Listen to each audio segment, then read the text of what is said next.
Coming to you from a cozy little condo high atop Old Fourth Ward, Atlanta. Welcome to The Ron Show on America One Radio. Here's your host, Ron Roberts. Welcome to The Ron Show. My entire conversation today is going to be maybe tough, maybe, in fact, definitely very frank. A conversation on reparations, black voter apathy with the Democratic Party, and President Joe Biden as he heads into his 2024 re-election campaign. And my guest is Alan Holmes. Alan and I have conversated, sometimes even sparred a little bit, I guess you would say, on the Twitter X platform. And I'm okay with that. I try and let folks know that I can disagree without being disagreeable. That's what I want to say. Alan is a senior advisor to Atlanta City Councilman Dustin Hillis. And I would sit here and love to have a conversation with you and pick your mind about Atlanta City Council antics and whatnot. But that's not what brought us here. You and I have, I think, a spirited, maybe healthy disagreement on how to approach a lingering issue that no one at the federal level and few states at the state level have tackled. And that would be the conversation surrounding reparations. Alan, thanks for joining me. I appreciate the time, man. Yes, I'm glad to come on, Ryan. Listen, I'm glad we met on Twitter. As you know, that we've had some back and forth, but this is a good conversation we're going to have. And I think taking things from Twitter to just a podcast episode is good, too, because it allows a deeper conversation and just to answer some questions and to kind of go back and forth on it. So I'm just happy to be on. Well, and you know how it works, whether it be an email or social media dialogue back and forth, people can read out of context, what's the word I'm looking for, emotion or attitude, and I'm just not like that. That's just not, I've learned over the years to try and be careful with my words so as not to sound angry or dispirited or even condescending or dismissive. It's really not easy to do that. It's a craft. It's something I think that a lot of us don't work on, and I've tried to make it a point over the years to work on that. Great example. One of the more strident listeners of this show, someone who listens to every episode I put out, is a conservative radio host back in my hometown, who he and I don't agree on much except cats are good pets. And yet we've, over the years, gotten better, I believe, at crafting our disagreement to where we can disagree without being disagreeable. We've called each other out on being condescending or angry and stuff like that. So my hope is over the time that you and I have gone back and forth that I've tried to convey that, like, we may not see eye to eye 1,000% on a lot of issues, but I try to disagree without being disagreeable. Does that make sense?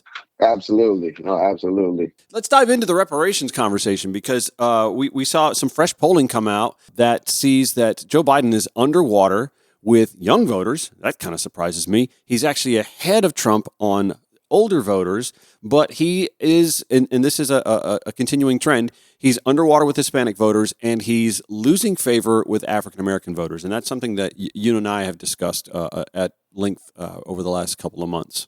Your thoughts on where President Joe Biden stands as he enters his re-election year with these blocks of voters? I would say that the signs, Ron, of where things are with black voters, I saw some of those signs during the race between Governor Kemp and Stacey Abrams, the second election. Yeah. I happened to do a survey of black voters, my friends here in the Atlanta area, who 99% of them are Democrats. Folks may not vote every time, but most of my friends that I went to college with who live and work here and other people are Democrats who vote. And I did a black voter survey. So during that election, in July, so it was early on, just did some general questions about whether they felt that, the party took them for granted, their support for reparations, kind of who they were going to support for governor. And what I found shockingly, though it was a small sample size of 66, and I'm not a pollster, I found that 19% of the people I sent this survey to were undecided for governor, Ron. And that's when I knew, beyond other data that I, research and take a look at, that there were problems. Mm-hmm. And so the narrative a lot of times is that the Democratic Party just has a specific problem with black men And they bring up the statistics around Black women and their support, which is noted, and we should be proud of that level of support. But the problem is, from this polling that came back, it led me to begin to believe, and I've already believed, that Black women and Black men have problems with the Democratic Party. That does not fit the narrative, but the data that came back, in my opinion, paints this narrative. Plus, I know individuals, both men and women, who've had issues with the Democratic Party. Because if you look at the data, 55% of the people that filled out my survey were women. So all Black women. This was a Black voter survey specifically. And so that points to issues with Black men and women.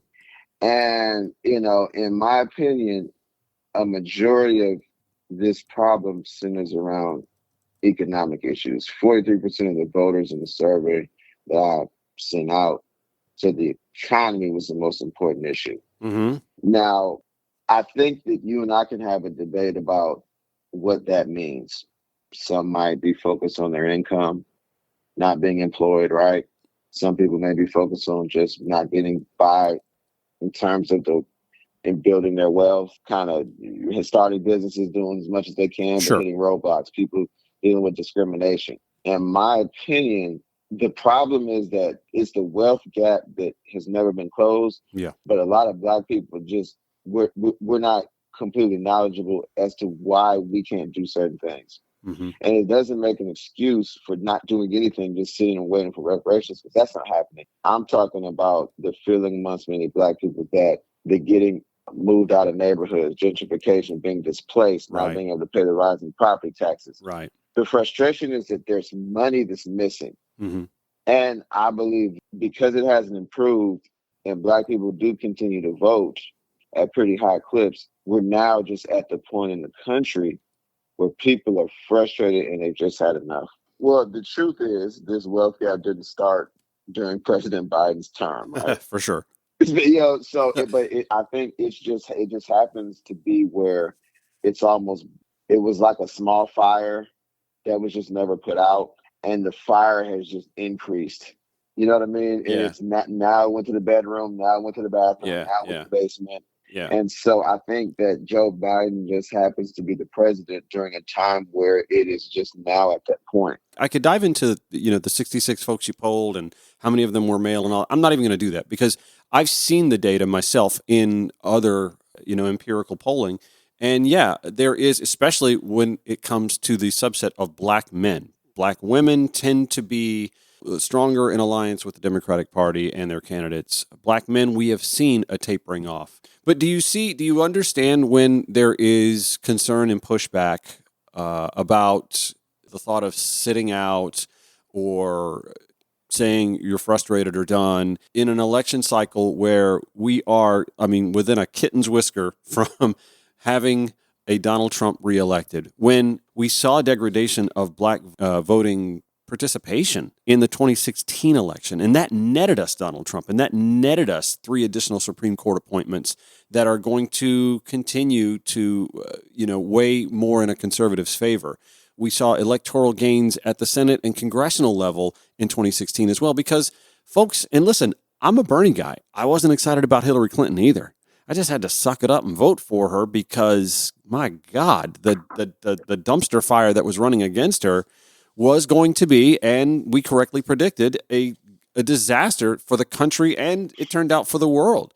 So do you understand when there is some pushback, some hesitance to say, it's not that we don't understand what you're saying, and I know you're tired of hearing, listen, give us some time, but do you understand that pushback, the passion? Because it's pretty scary to consider a second Donald Trump term when there are folks who want to hold out for that, or for Israel, Hamas, or for student loan forgiveness, et cetera, and so on. Does that make sense?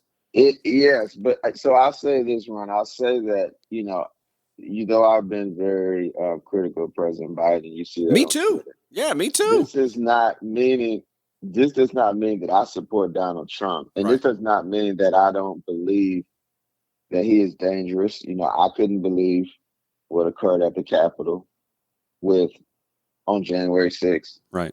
I have a podcast that, we can discuss at some point, and hopefully you listen, called Hidden Lynchings, where this season one, I covered 10 lynchings and race riots that occurred in Georgia. Without through that research, was able to research the insurrection that happened in Asheville, North Carolina. That's right. North Carolina. That's right. Not Asheville, Wilmington. And so my view is that I believe we may be at a dangerous point. What I would say is that this has happened so more often than Americans even know. Now, I don't think we should get used to anything. So I think he is dangerous. Now, what I would say is the danger is, which is the tough part of this all, is that Donald Trump is like a president we've never seen in regards to he's so out there that I understand the argument an opposing politician would make to say, listen, do you see what the contrast is? Do you see what's at stake? Yep. And maybe not go as far as they could go policy-wise in terms of their strategy. Because they're saying, all right, well, look at him, though. I know you're saying I'm not good, but look at this man. And the issue is, I completely understand that. And I think that's one of the reasons Biden was elected in the first place, that people knew that I am not chancing this again. But the problem is, I think you have to at least send signals to voters that you're fighting. I talk about fighting hard all the time on behalf of voters because it's strategy as well. When people are beat down, when they're getting laid off, getting fired, they can't get the house they're trying to get into. They have a business and they're making some money, but they need $100,000 now. Yeah. And they're just like they're paying their bills, but they can't scale. You have to show some people, I am fighting for you specifically to atone for what has happened. Whether or not you're actually able to get something done, if you're making the attempt to do so, that may be enough to get a voter off the couch because they have to see some passion if they're feeling beat down. And so I think you might say we can't touch the issue, but I say if you send signals to voters by at least saying, okay, well, reparations came out of the Judiciary Committee. We're putting it up for a full House vote. As we do lots of pieces of legislation that we know are going to pass the House if Democrats control it and die in the Senate. But it happens all the time because people have beliefs in certain policy views, right? And so they push it because they feel they want it to happen. They're like, I'm sending a signal to you on the environment or on police brutality, on other issues. That we're going to push this, even though we don't have the votes. So that's what I want to see for reparations. And I believe that is what will supercharge the turnout, if you will, and maybe turn the tide with Black voter turnout. Okay, I want to put a pin in that and come back because I have a political reality counter to offer to that mindset. We're with Alan Holmes, Senior Advisor to Atlanta City Councilman Dustin Hillis, and political and staunch reparations advocates on The Ron Show, the American One Radio app, AmericanOneRadio.com, or wherever you podcast. Welcome back to The Ron Show. My guest today, Alan Holmes, Senior Advisor to Atlanta City Councilman Dustin Hillis, staunch reparations advocate and host of the podcast Hidden Lynchings, now on Apple Podcasts. So, Alan, I know you want to see some sort of movement from Democrats on reparations, but the fact is, in the House, Democrats don't control the House. So nothing can even start there without that. Maybe Hakeem Jeffries would tee it up, once Democrats do have control. But again, that requires turnout this November. Now, the question that I have it run is, would it be fair for, a voter to expect that Hakeem Jeffries or a member of Congress running re-election, for them to just say, okay, if you turn out within 90 days, within 120 days, we'll introduce legislation. If we retake the House, because remember when the H.R. 40 bill was originally introduced and came out of the Judiciary Committee, Democrats were still in power in the House. So my frustration is, before they lost power until recently, that when they were in power was when the reparations legislation moved. So they technically could have passed it out of the House after it was able to get a favorable vote out of the Judiciary Committee. Right. Of course, it would have died a quick death in the Senate. But that is what my huge frustration is. Yes, they can do nothing now. I'm talking about when they were in control in the House and as a way, again, a signal to send the voters so they can get back in. Sure. Or attempt to. So I want to provide some perspective on that, though, because that bill was introduced January 4th, 2021. Let's remember what was happening in January 2021. 2 days before the insurrection, this House bill was introduced. So the insurrection occurred. We had a COVID pandemic still broiling. We had a vaccine rollout that was an utter disaster. We had preparation for an Afghanistan withdrawal that we now know was going to be a flustercluck. And with literally trillions of dollars in aid going out to Americans to stay at home, shelter in place, to keep their economies, their personal economies afloat, would it not have sent sort of an odd message to American voters? Hey, not only are we going to blast out this multi-billion-dollar aid package to get some more stimulus out, we also want to talk about another huge aid package by way of reparations. Do you see what I'm saying? It's all about timing, and it's all about knowing when you have an opportunity. And it sucks, Alan. It sucks that we just never, like, when the Obama presidency had its slim majority and was able to kind of needle through the Affordable Care Act, man, it would have been much nicer to have had full-on Medicare, a Medicaid expansion or something like. But we had to needle through what we could needle through when we could needle it through, because that was the only window of opportunity we had. You are correct. I kind of feel like that parent that, the kid says, hey, are you going to buy me that PlayStation? I will when I can. And poor mom or poor mom and dad, the light bill's got to get paid, the rent's due, or the car payment, the car needs fixing. We were talking off air about the car need, you just can't do it. And you constantly disappoint the kid that you said you were going to get that PlayStation. But the realities are things come up. But I digress. So my question to you is, what needs to happen for everyone to be on the same page as far as meeting goals in 2024 in November and having people in place in office to ensure that the conversation about reparations actually happens? I think you mentioned earlier, you want to hear candidates talking about it on the campaign trail, right? Yes, I'd like them to talk about it on the campaign trail. I think some actionable steps that they could take now is to support some of the movements and proposals made by the American Descendants of Slaves Foundation that has actually been fairly successful in advocating for a change to census forms and a change to federal government HR employment forms to include a designation for Black American descendants of slaves or a Black American who is descended from enslaved persons. That's something that doesn't cost a dime in regards to reparations, cash payments, but a critical component of this all is data. Because all Black people in America are lumped in from a data standpoint on various government forms, we don't even have an understanding from a data standpoint of what is happening to the specific Black Americans who descended from enslaved people. So true. And so in terms of census data, in terms of unemployment data, we need to begin to track that in specificity. And that is what we're pressing for, because the danger in my eyes, Ron, is that Black Americans can end up getting erased. And when I say erased, I mean, so let's say that you own a tech company, right? And you were catching heat for not hiring many Black employees, right? What you could do is, if you kind of twisted it strategically, you could just say, all right, well, our goal is increasing the amount of people of color at the company, right? Yeah. You just lump everybody in.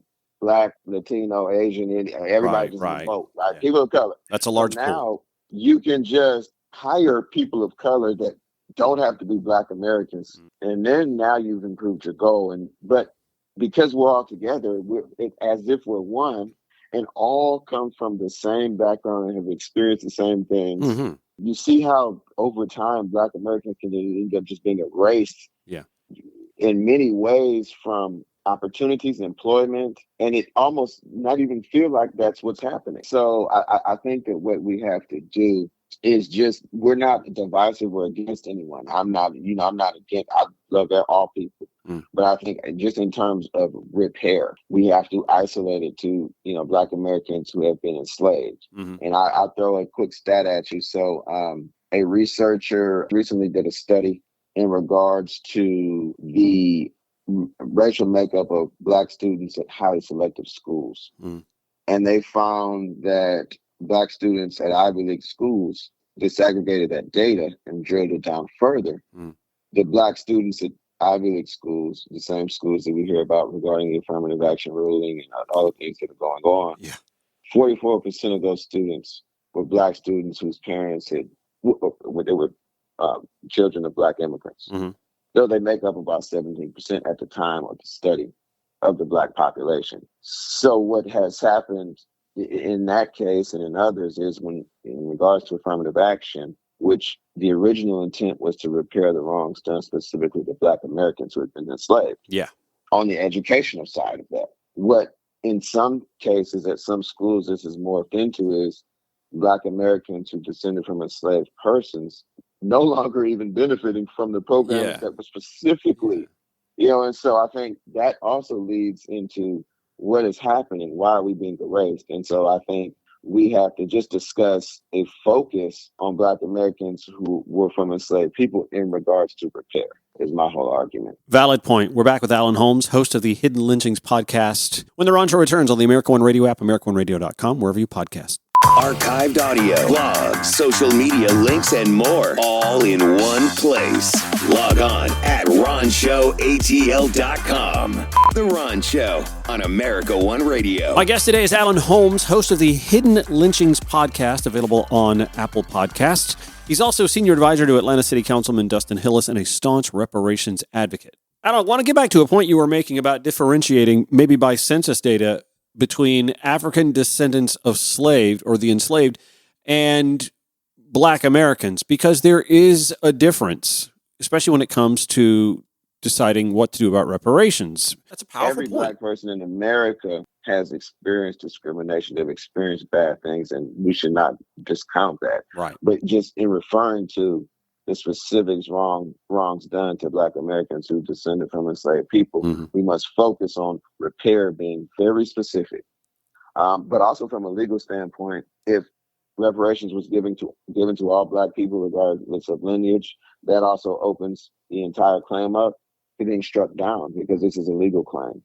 And so people against reparations could rightly claim that a reparations program that was allocated to all black people regardless of lineage is helping using federal government money to help people that the government actually didn't harm. Because you have to prove the harm. Yeah. You have to prove. So that's the whole point of the commission. Yeah. You have to prove the actual harm because we're asking for a specific dollar amount.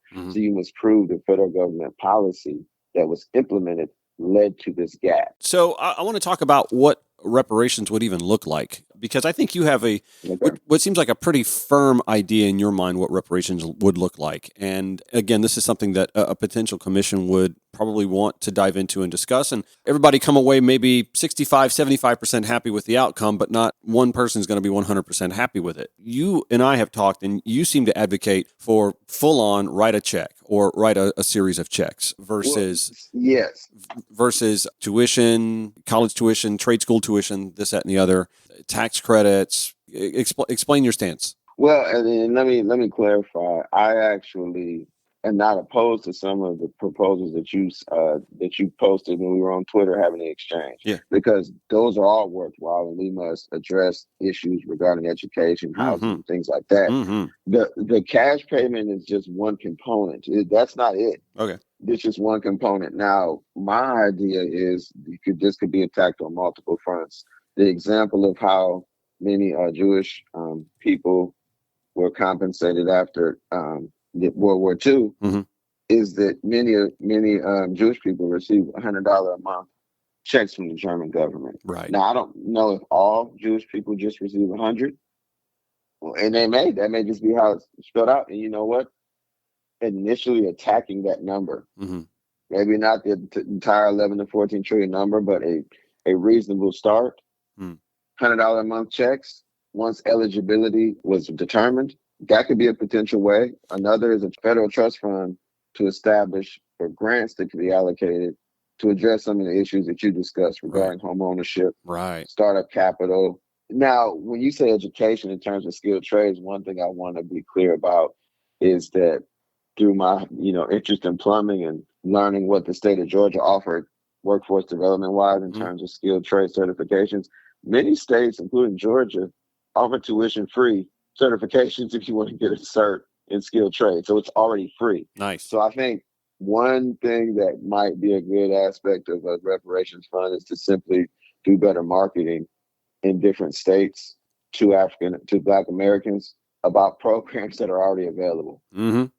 Because a lot of states have free certifications in skilled trades. It's just nobody's tapping into it. Well, I also So I think that think that's by design too. I think we've seen this with the recent so-called Medicaid expansion here at the state of Georgia. There wasn't a whole lot of marketing done on it. Sign-ups were really slow, and I think that was the design, honestly, to almost hide it, to then point out, well, look, nobody said they needed it, so we're just going to shelve it. Yeah, I think that is, and it's been really interesting, Ron, since we're on that topic for a second. We've done a lot in, District 9 to try to get residents into skilled trade jobs and construction. Mm-hmm. And one of the hardest things, which just seems to be slightly odd, is it's been very hard to get the local schools, public schools, to allow companies that are in construction to just come talk to the kids, just tell them about the prospects. Yeah. And it's very strange. I mean, like you said, it may be by design. It's like very strange to me because of you're in real estate, you understand the opportunity. Now that I've been doing apprentice plumbing for 3 years, I understand the significant amount of money people in construction on that side are making. Yeah. And it is insane that we haven't and the state offers free certs. Mm-hmm. So it's really like I mean, it could be by design, but it's just actually crazy because everything is lined up for more people to get into construction in Georgia and other states and make money. Yeah. But it's not, it's not happening. So I think the educational component would be important. I would say another idea regarding a plan would be a super fund, which could pair government funding with contributions from organizations and companies that benefited from slavery. Yeah, I was gonna ask that where this money is going to come from, because the taxpayer, the American taxpayer, the non African descendant of slave taxpayer is going to make their noise about having to pay for it. Why should they have to pay for it? So who would pay for it in your mind, ideally? In my opinion, the federal government is the most culpable. Just if this is a legal claim and we're actually trying, you and I are having a discussion, this is a legal claim about who is most culpable in the gap that exists. Right. Is the federal government. And so, but that does not mean companies that benefited significantly from slavery as well as convict leasing. Yeah. Well, and let's could not contribute, and let's throw in lending bias and all sorts of wrongs and egregious theft by corporate taking that have occurred throughout American history as well. I mean, there are a lot of and this is not difficult to trace. It's something that a commission would really have to dig their heels in on and roll their sleeves up for, but it's not that difficult to trace. Yeah, and I would say, Ron, another way is, Matt Iglesias actually has a interesting idea about a potential way to fund the program is to get it directly from the Federal Reserve. So an example was brought up in terms of that it is a fact that the Federal Reserve transferred $11 trillion in funds overnight to investment banks during the Great Recession to rescue them, and 45 to 55 billion monthly in quantitative easing.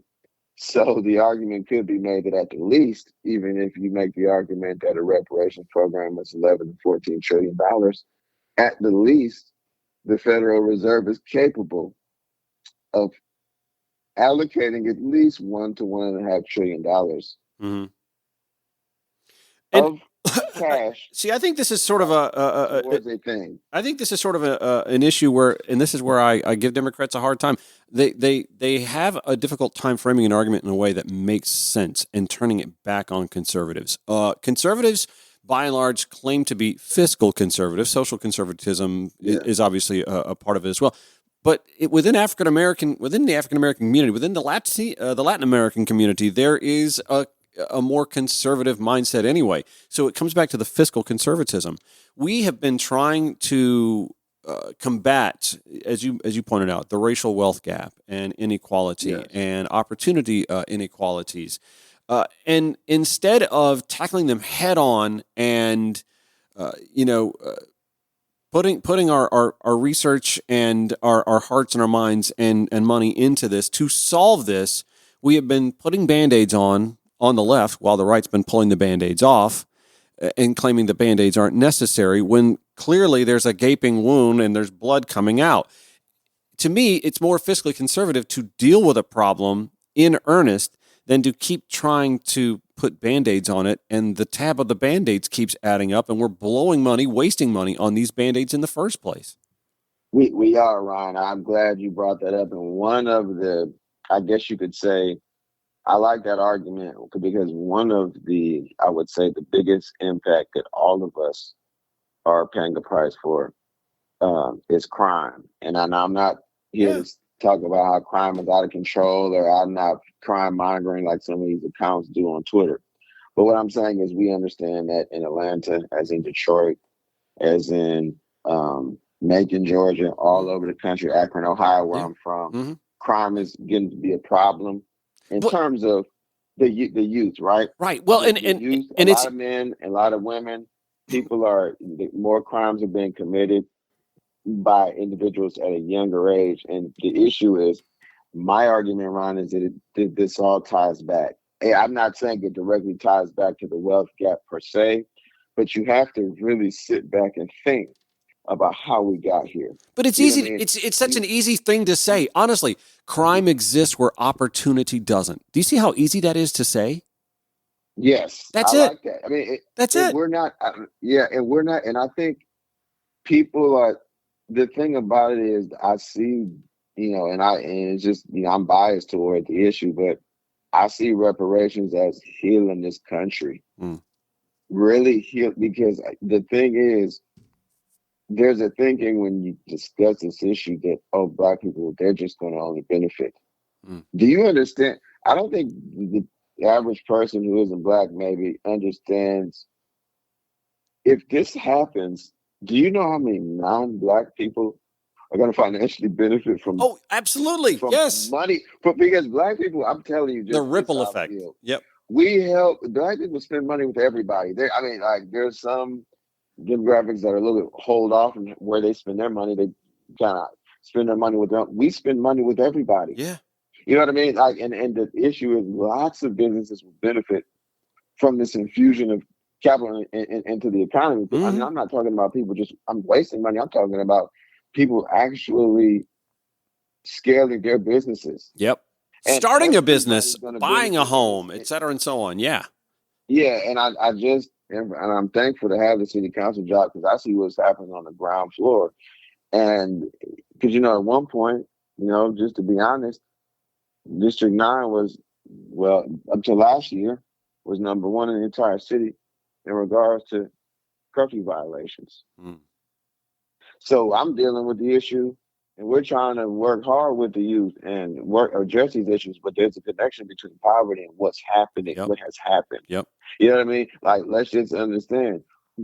But we got to think of this generationally, because from a poverty standpoint, a lot of people who've been born and raised in Atlanta, it's a lot of generational poverty. So the kid that's 14 that's staying out till 3 a.m. off of, Elizabeth Place and Grove Park, or another part of the district, mom is working hard. She's at work. She might be working overnight. She's working 2 jobs because it's tough. Nobody's at the house, but nobody's making the connection to generationally what has happened. But also, I would argue that 14-year-old sees mom working that second or third job just to stay afloat and thinks, why do I want to do that? This situation, this system doesn't work for me. So why do I want to do that and become disenfranchised just with the American dream, or the belief of an American dream in and of itself? Yeah, and I think it's a connection. And I know that I think if we continue making these arguments, some people just don't want to believe that there's a connection. Right? They want it to stop. Some people we just want the crime to stop, right? But then they never sit back out of curiosity and really dig into the numbers and try to understand why. What is it about someone who is 14 who just killed another person? Where is where do they live and what is that like? Yeah. Nobody, I mean, until we confront it, yes, this is hard. It's Yeah. difficult. It's It's a very hard, right? it's a lack of But perspective. until we can continue kicking the ball down the road, right? Because we don't have to do anything. Like I said, I might be dead before reparations ever happens. It may never happen. Or my nephew who's 14, he might be 50. Mm. And when it happens, but the deal is, the longer it takes for us to kind of get to this repair, Yeah. the more difficult it is going to be to solve our deep seated problems, And in this Alan, country. And so I see it, that being a it's problem with the way conservatives tackle a lot of issues. All this preening and propping themselves up at the southern border instead of dealing with the destabilization of Latin American countries for the last 150 plus years or whatever. We're trying to throw again band-aids, walls, and penalties for coming here instead of dealing with why folks are leaving their native countries to come to a safer place in the first place. I just see this oh yeah, so that's much, man. I see this play out so much. We don't seem to want to solve problems. We want to take aspirin to cure cancer, and it doesn't cure cancer. You know what I mean? it doesn't. I'm hopeful that, and I mean, I think that's one of the things that needs to happen as well from a candidate recruitment standpoint, is that, some of the old guard, many of the old guard congressmen and some of the senators are eventually just we're going to have to get fresh blood in there. Yeah, And yeah, it's just not, I mean, because the thing is, to me, I'd say Congress is a very unserious place now. And I yeah. mean, that is, but You're right. you have members of Congress that are more outlandish than others and just don't seem to take the job seriously. But then you have the few that are, and some of the are that, represent here in Georgia, that I think do a pretty good job. Mhm. The people get frustrated and they want to quit. Like, some of the members of Congress that are resigning are actually good members, right? But Mhm. you get frustrated because if you mean business, you don't want to be surrounded with people that are not taking it seriously. Yeah, So no, you you're see right. what's happening. It's members of Congress leaving because they want to go to K Street and lobby, Yeah. and then others that they have the fire to actually get some things done, but they don't want to be surrounded by the dysfunction. But I think that actually dovetails right back to the reason we are having this conversation. In an election year, 2024, voter turnout is huge. So let's pick up that conversation after the break. We're with Alan Holmes, host of the Hidden Lynchings podcast, senior advisor for Atlanta City Councilman Dustin Hillis, and reparations advocate. When the Ron Show returns on the American One Radio app, AmericanOneRadio.com, or wherever you podcast. Final segment of the Ron Show. We are with Hidden Lynchings podcast host Alan Holmes, also senior advisor to Atlanta City Councilman Dustin Hillis, and a staunch reparations advocate. Fantastic conversation we're having today on the subject of reparations. Before we took a break, we were talking about how unserious Congress is and how it doesn't function for the American people and how frustrating voters can get about that, in particular black voters who are frustrated with the lack of movement on ending the racial wealth gap. I think that dovetails back to the original intent of this conversation. We have to have voter turnout. And I've said this for the last couple of days on this show. We got to have people turn out. And not just this November, but 2 Novembers from now. The American Revolution was an 8.5-year struggle. It was a fight, right? We have to have an 8.5, 9-year political voting revolution. That is this and 2 more presidential cycles and the midterms between them to see any opportunity for all of these things to be addressed from a tangible, cogent, and intelligent, way of dealing with it. And that's why, for me, it's so concerning that, listen, I'm not excited about Joe Biden. I'm not. I think he's actually, all in all, I'll give him a B minus. I'll give his presidency a B minus. Obviously, there are things to address and fix, but I'm still going to show up and vote for the guy because the alternative is insane. And I, living in the state of Georgia, know that even my one vote, if I'm not excited about Joe Biden, I'm way excited about not voting for the alternative, and that's what I have to show up for. And so that's why I wanted to reach out to you, because I want to foster this conversation to continue having this dialogue, but to remind people there are consequences for not voting. 2016 reminded us of that. 78,000 voters in 3 different states could have changed the outcome. We'd have a different Supreme Court. We'd have different momentum. We'd have Roe v. Wade still. We might be closer to reparations, for example, if 2016 hadn't turned out the way it did. I mean, I think you have a point, Ryan. I think what I'll say is that to get the turnout, and this is my opinion, I could be wrong, to get the turnout where we need it, President Biden's going to have to be willing to take some risks in regards to what he offers Mm-hmm. in order to ensure the turnout. Because again, if I'm wrong, but Joe Biden's strategy of saying this is the country will end and democracy's over if Donald Trump gets elected, that could work. It did work last time. Yeah. But the danger now is this election will come down to whether enough voters actually still believe that. Yeah. Some still believe that, many still believe that, others are wary, and others are kind of indifferent. So you may need to do something else to get them out. Now, Yeah. again, it's always a risk to say, well, I'm not doing that. I'm running with the country will end. But my contention is that just saying that is not going to be enough. And I wouldn't risk it. I would not risk it personally. So again, that's why I said risks. You take a risk, it could backfire politically, strategically. But I think that at the end of the day, it's going to be hard for Joe Biden to make the math work with a significant rollback in black voters. I don't think he can replace black voters with white voters. Right. White voters have never been that, from a number standpoint, voted with Democrats at a large clip. Yeah, reliable. Ever. Right. Mm-hmm. So I think it's just always make the math work. If you lose support from one group, you can get it from another. You can fix it. I just think that's going to be difficult. Yeah. And I believe the potential for more black voters to vote for Biden to make up for anybody who would somehow be that pissed to leave his side if he offers more policy-wise to black voters. I think he should take the risk. I think he should take the risk. But I think by and large, it has more benefits and risks for him to do so. Yeah. I think it has to be done by May. This shift needs to happen in May of strategy.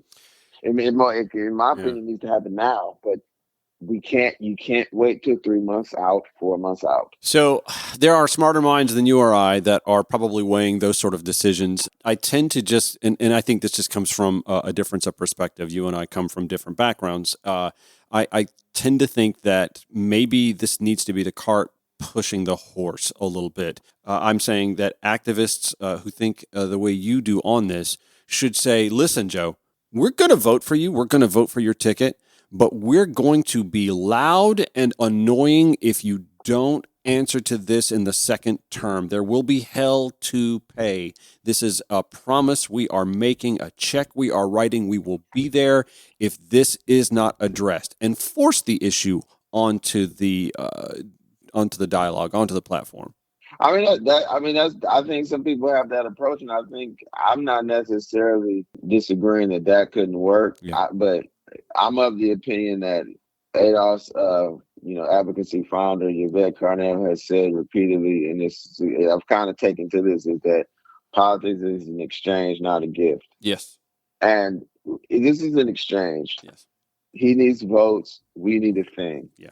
We need policy. So there could be, I don't see that there's nothing stopping President Biden from saying, if you do this, then the first 60 to 90 days, I'll issue an executive order creating a commission at least, or something that's agreed upon in exchange. I would feel more comfortable with that because, Ron, I've been in politics long enough to know that when an elected official is in power, it's a little bit more difficult to get them to do what you need them to do. That's true. You're right. No, you're right. But it's just like right when they get in, then they're there for 4 years, and senators there for longer, and it's much more difficult. If this is a business transaction, all I'm saying is, if voting is a business transaction, I feel more comfortable getting assurances before I decide about who I'm going to vote for. Understood. Alan Holmes, host of the Hidden Lynchings podcast, senior advisor to Atlanta City Councilman Dustin Hillis, and staunch reparations advocate. Thanks for joining the Ron Show.